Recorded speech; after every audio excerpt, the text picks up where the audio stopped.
be educated, but I'm so frustrated.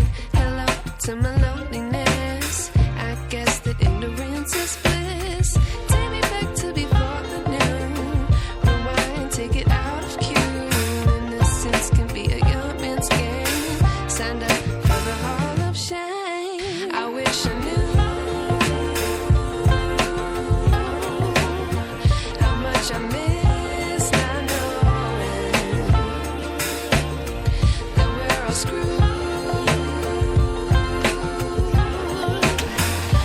They are rules and ignore the problems.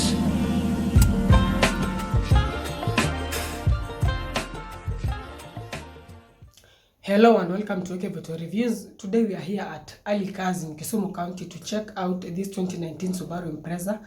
This is the 5th generation, which was in production from 2016 till 2023. The saloon version is codenamed as the GK, while this hatchback version is codenamed as the GT. Now this car is in the compact hatchback category, which is seriously competitive. Some of the competitors include the Corolla Sport, Mazda 3 and Peugeot 308. These are very serious competitors, especially the Mazda 3 and Corolla Sport. So what is special about this Impreza that would make you go for it instead of the aforementioned strong competitors? We will be finding out in today's episode, so please stick around till the end. Now let's start dissecting this car, beginning with the engine options, which are mainly three. There's an FB16, which is a 1600cc 4-cylinder that produces 115 horsepower. Secondly, there's an FB20 that produces 152 horsepower. And lastly, there's also a 2000cc e-Boxer hybrid, but this particular engine was mainly available in Europe, so getting it locally is not easy, so we're not going to major on it. Now, as standard, this car is available in all-wheel drive, and that means that in terms of stability, it's really good. It hugs the road very well, even in corners, and that's one of the very strong points of this car. Power is transmitted to the wheels via a Lineartronic CVT or a rear 5-speed manual.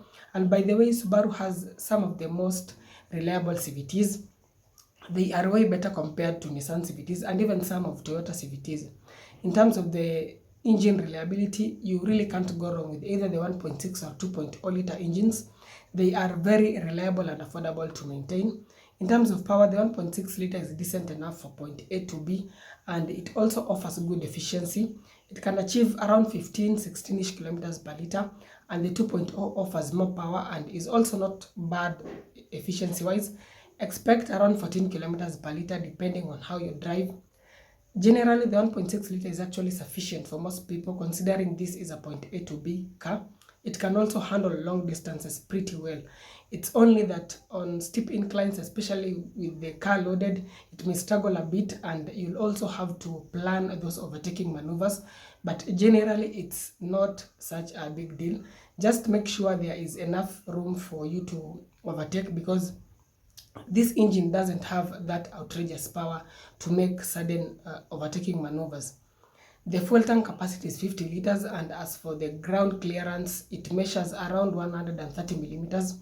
A bit low, but not too bad. And as I've always said, if you want to slightly increase the clearance, then go for slightly larger wheels rather than modifying the suspension, because doing the latter will affect the handling of the car as well as interfere with the good looks. The carb weight measures between 1386 to 1433 kgs. Then suspension wise, it gets McPherson struts at the front and a double wishbone setup at the back.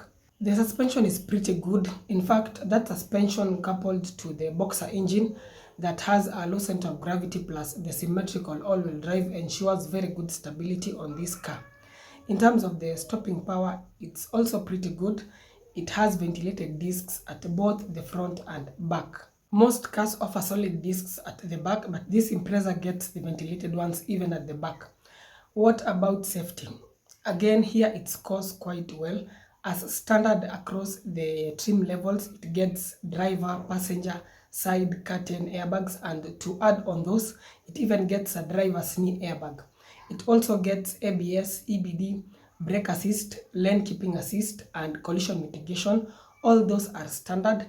The only optional features depending on the trim level are blind spot detection and intelligent adaptive front lighting system, which will detect if there's an oncoming car at night and automatically switch off the high beams to prevent blinding oncoming drivers. So generally, this is a very safe car. Some of its competitors offer some of these active safety features as optional, but in the Impreza, most of them are actually standard. Now, how about the price? Currently, 2018 and 2019 models are going for roughly between 1.65 to around 2.2 million, depending on the mileage, trim level, and general condition. Is it value for money? We will delve into that shortly. In terms of the exterior design, I will say it looks quite sharp and a bit sporty. It's a design that generally sits well with most people, unlike that of the Mazda 3, which is a bit polarizing, especially due to the very thick C-pillar that compromises on the driver's visibility of the back view. It also creates somewhat of a claustrophobic feel for those seated at the back. The interior design of this Impreza may not look or feel as premium as that of the Mazda 3, but it's still not bad. It has good build quality and the ergonomics are pretty good. I would say it's even better than the Corolla's interior. The seats are comfortable enough and supportive as well. At the back, there's good space on offer, there's good leg and headroom, and 3 people can be comfortable back there, even on a long journey. The space is much better compared to what the Corolla Sport offers. I would say it's almost at par with what the Mazda 3 offers, though as I've just said, the Mazda 3 feels a bit claustrophobic, while this Impreza feels a bit more airy. Lastly, the boot is quite decent, again better than what the Corolla Sport offers. Now let's quickly talk about the pros and cons of this Subaru Impreza, beginning with the pros. This car offers good stability, it's quite spacious, it's efficient, it's very reliable, it's safe, and also offers good value for money considering the price.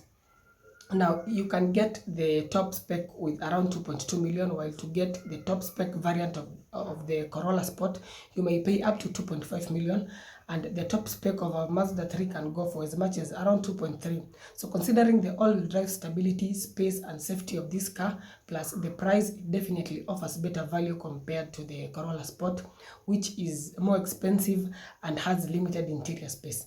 As for the Mazda 3, here is now where the debate may arise, because the Mazda 3 offers a very premium build quality. It drives well and also offers many features such as heads-up display and the premium Bose audio system. So generally, the Mazda 3 edges out this Impreza, but the Impreza is not too far behind. As for the cons, it's actually just a con, which is low ground clearance, but apart from that, this is a very decent option. This particular car is up for sale, so if you are interested, don't hesitate to reach me via WhatsApp or email. As always, if you have any other inquiries, feel free to contact me. Do let me know your thoughts in the comment section. Thanks a lot for watching. If you found this content helpful, please do consider subscribing to the channel for more informative content on cars as well as bikes. That's it for today's episode. Stay safe, ride and drive safe, and see you in the next one.